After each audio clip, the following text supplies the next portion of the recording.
तो दोस्तों आप देख रहे हैं बिजनेस इंटेलेक्ट और आज की वीडियो में हम बात करेंगे कि कैसे आप कॉटन कैंडी का बिजनेस स्टार्ट करके लाखों नहीं बल्कि करोड़ों रुपए कमा सकते हैं। तो चलिए दोस्तों शुरू करते हैं।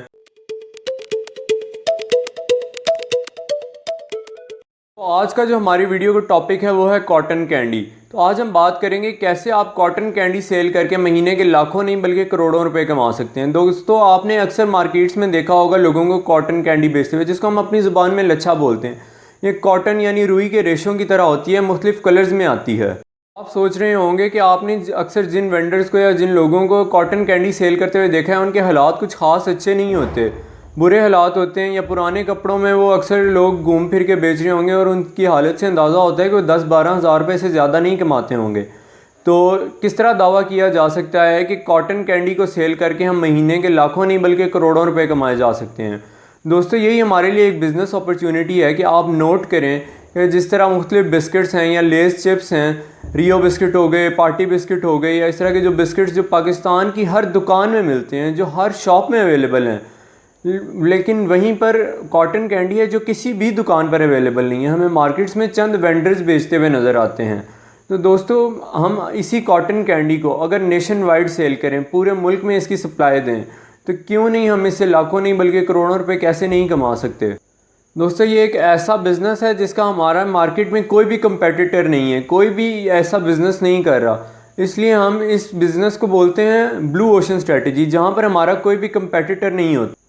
अब अगला सवाल यह है कि किस तरह इस बिज़नेस को शुरू किया जाए। दोस्तों कॉटन कैंडी की प्रोडक्शन बहुत ही आसान है।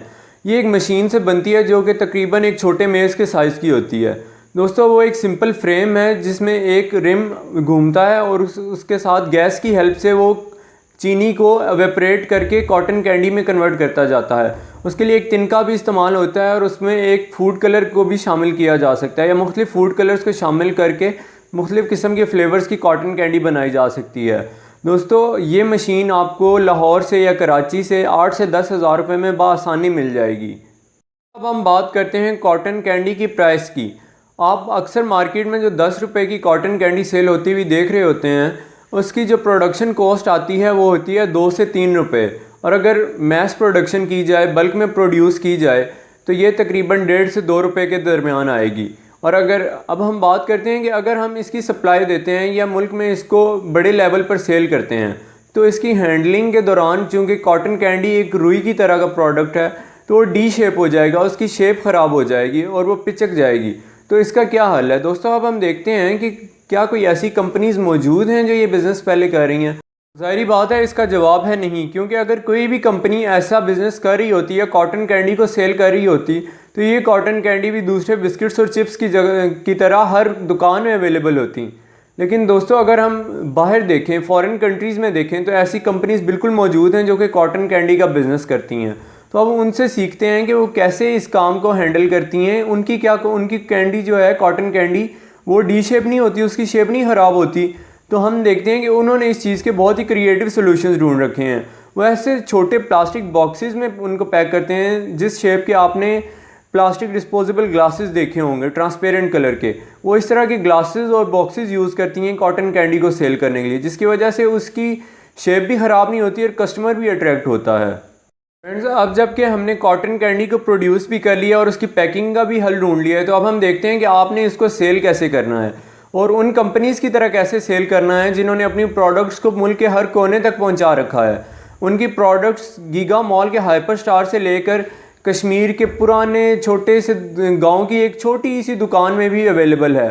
साल के तौर पे रियो है, पार्टी बिस्किट है, ज़ीरा वगैरह है, लेस चिप्स हैं, ये पूरे पाकिस्तान की हर दुकान में अवेलेबल हैं। तो क्या तरीका है कि ये कंपनीज़ अपने प्रोडक्ट को हर जगह तक पहुंचाती हैं। तो दोस्तों इसका जवाब हमें मिलता है डिस्ट्रीब्यूशन से। हम इन्हीं कंपनी से सीखते हैं कि ये काम कैसे करती हैं। दोस्तों आप अपनी प्रोडक्ट को पहले लोकल लेवल पे मुतारिफ़ कराएंगे, अपने छोटे गांव में या अपने शहर में इसको सेल करना शुरू करेंगे। आहिस्ता आहिस्ता आप अपना नेटवर्क बढ़ाएंगे। तो जब आप इस लेवल तक पहुंच जाते हैं कि आप बस मैक्सिमम ख़ुद काम करके मैक्सिमम चंद लोगों तक ही पहुंच सकते हैं, उसके बाद आप अपने शहर में डिस्ट्रीब्यूटर्स को ढूंढते हैं कि आपको ऐसे डिस्ट्रीब्यूटर्स मिलें जो आपकी प्रोडक्ट को सेल करें। इसी तरह आप दूसरे इलाकों में, दूसरे शहरों में, दूसरे तहसील में, दूसरे ज़िला में आप जाके ऐसे डिस्ट्रीब्यूटर्स को ढूंढते हैं जो कि आपके प्रोडक्ट्स को दूसरे इलाकों तक पहुंचाती हैं। इसी तरह ये जो कंपनीज जो नेशन वाइड अपनी प्रोडक्ट्स को सेल करती हैं, इनके डिस्ट्रीब्यूटर्स का नेटवर्क बहुत बड़ा होता है। इसी तरह जो आपके डिस्ट्रीब्यूटर्स का नेटवर्क बढ़ता जाएगा, आपकी प्रोडक्ट दुनिया के कंट्री के हर कोने तक पहुंचती जाएगी। तो इसी तरह अगर आप अपने बिज़नेस को मज़ीद बढ़ाना चाहते हैं तो अपनी प्रोडक्ट्स ऐड कर सकते हैं। उसमें आप चॉकलेट शामिल कर सकते हैं, आप उसमें बिस्किट शामिल कर सकते हैं, मुख्तलिफ़ किस्म के स्नैक्स शामिल किए जा सकते हैं। आप इसके लिए इनोवेशन दूसरे कंट्रीज़ से ले सकते हैं कि आया ऐसे प्रोडक्ट्स दूसरे कंट्रीज़ में सेल होते हैं जो हमारी कंट्री में नहीं सेल होते, और ऐसे काफ़ी टेस्टी स्नैक्स हैं जो कि इसी प्राइस में प्रोड्यूस किए जा सकते हैं जिस प्राइस में दूसरी कंपनी बिस्किट्स और चिप्स वगैरह बनाती हैं। तो आप अंदाज़ा लगा ही सकते हैं कि अगर आपकी प्रोडक्ट नेशन वाइड सेल होती है, पूरे मुल्क में या कम से कम पूरे सूबे में सेल होती है, तो आप किस लेवल का बिज़नेस कर रहे हैं।